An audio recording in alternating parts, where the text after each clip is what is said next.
Chers amis, bonjour.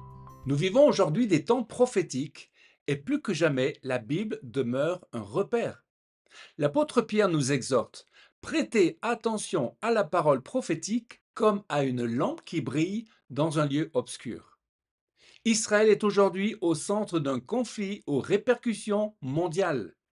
Le 7 octobre 2023 a marqué une tragédie d'une ampleur inédite depuis la Shoah. Un événement sans précédent qui pourtant s'est retourné contre Israël. Alors qu'il se défend sur plusieurs fronts, des voix s'élèvent parmi les nations pour l'accuser injustement de génocide. Ce déferlement de haine anti-Israël et antisémite, aussi brutal que rapide, nous pousse à nous tourner vers la parole de Dieu pour discerner ce qu'il dit à son peuple et aux nations. Commençons par rappeler la place d'Israël dans le dessein divin. Deutéronome 32:8. Quand le Très-Haut donna un héritage aux nations, quand il sépara les enfants des hommes, il fixa les limites des peuples, d'après le nombre des enfants d'Israël. Car la part de l'Éternel, c'est son peuple, Jacob est le lot de son héritage. La répartition des nations. Ce verset est intéressant. Notons que dans certaines versions anciennes, comme la Septante et les manuscrits de la Mer Morte, on trouve à la place de enfant d'Israël l'expression fils de Dieu ou encore ange de Dieu. Dieu répartit les nations. Ce verset de Deutéronome 32 fait probablement allusion à Genèse 10 à 11, avec la postérité de Noé. Dieu disperse les nations sur la terre et leur fixe des limites territoriales. Si on lit Fils de Dieu, cela peut évoquer une vision plus céleste, spirituelle. Dieu aurait assigné les nations sous l'autorité de puissances célestes, tandis qu'il se réserve Israël comme son peuple direct. Si on lit Enfants d'Israël, on comprend que la répartition des nations est faite en fonction du plan qu'il a pour Israël. Israël n'est pas une nation parmi d'autres, elle est l'héritage exclusif de Dieu. Cela souligne la centralité d'Israël dans le dessein divin pour l'humanité. Ce lien profond entre Israël et les autres nations est encore renforcé par la promesse faite avec Abraham, Genèse 12, 3. Je bénirai ceux qui te béniront, et je maudirai ceux qui te maudiront, et toutes les familles de la terre seront bénies en toi. Nous découvrons ici un principe spirituel fondamental. Le destin des nations est étroitement lié à leur relation avec Israël. Le plan de Dieu dans le monde entier passe par ce peuple que lui-même a choisi comme un canal de bénédiction et aussi comme un signe qui suscite soit la faveur, soit l'opposition. Daniel 10, un combat céleste. Les conflits concernant Israël avec le Hamas, le Hezbollah, l'Iran, les Houthis ne sont pas seulement politiques, mais spirituels. Israël est attaqué parce qu'il est la part de l'Éternel, non à cause de ses frontières. Daniel 10 nous révèle ce qui se passe dans les sphères spirituelles. Jean, dans son livre de la Révélation, nous donne également une image. Michael combattant le dragon. C'est un combat eschatologique de la fin des temps, lié à la femme qui est Israël et le reste de la postérité, les chrétiens. Daniel 10, verset 12.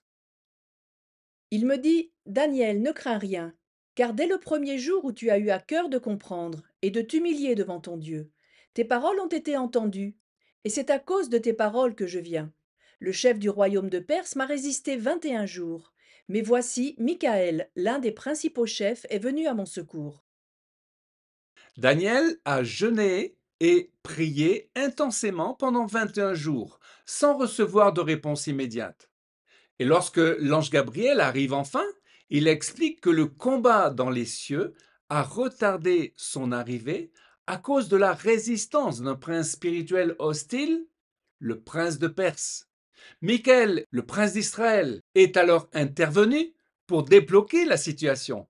Et l'ange dit, il y a aussi le prince de Yavan qu'il faut combattre. Que représentent ces princes? Le prince de Perse désigne aujourd'hui l'Iran des Mollahs qui veulent la destruction d'Israël. Et le prince de Yavan représente l'Occident, la pensée grecque qui s'oppose à l'esprit hébraïque et l'ONU qui critique systématiquement Israël. Parlons du jugement des nations. Le monde chancelle, les alliances humaines tombent, les empires se succèdent, mais Dieu ne change pas. Sa parole est ferme et son alliance avec Israël est irrévocable. Jérémie 31-36 et 33-25. Si ces lois viennent à cesser devant moi, dit l'Éternel, alors la descendance d'Israël cessera aussi d'être une nation devant moi pour toujours. Si je n'avais pas établi mon alliance avec le jour et la nuit, si je n'avais pas fixé les lois du ciel et de la terre, alors je rejetterais aussi la descendance de Jacob.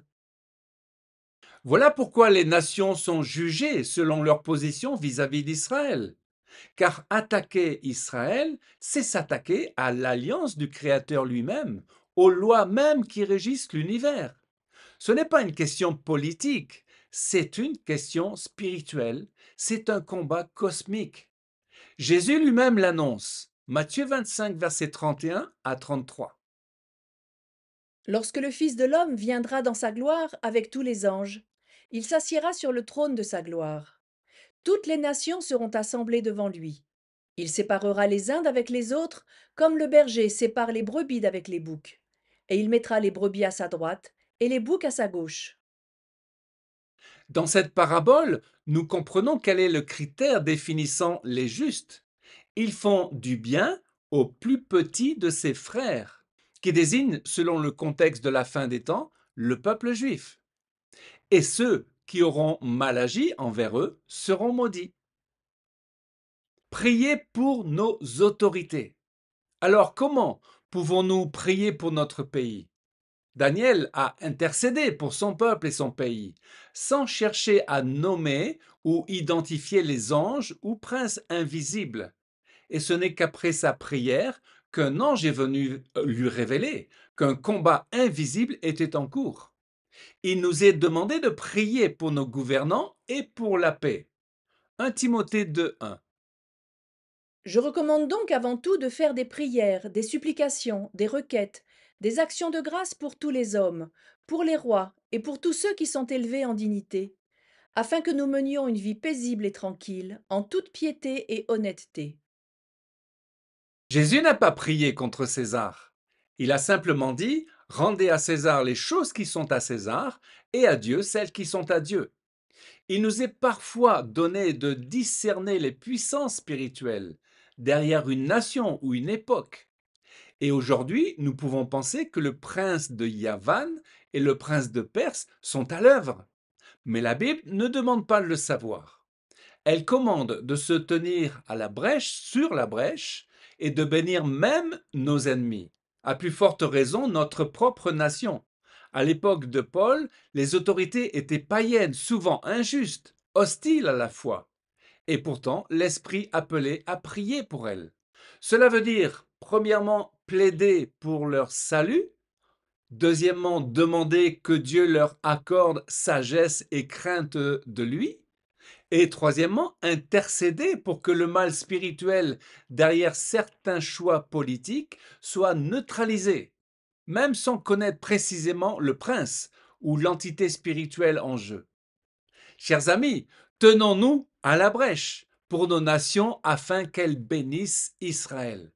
Nous sommes dans un combat céleste et comme Pierre, prêtons attention à la parole prophétique.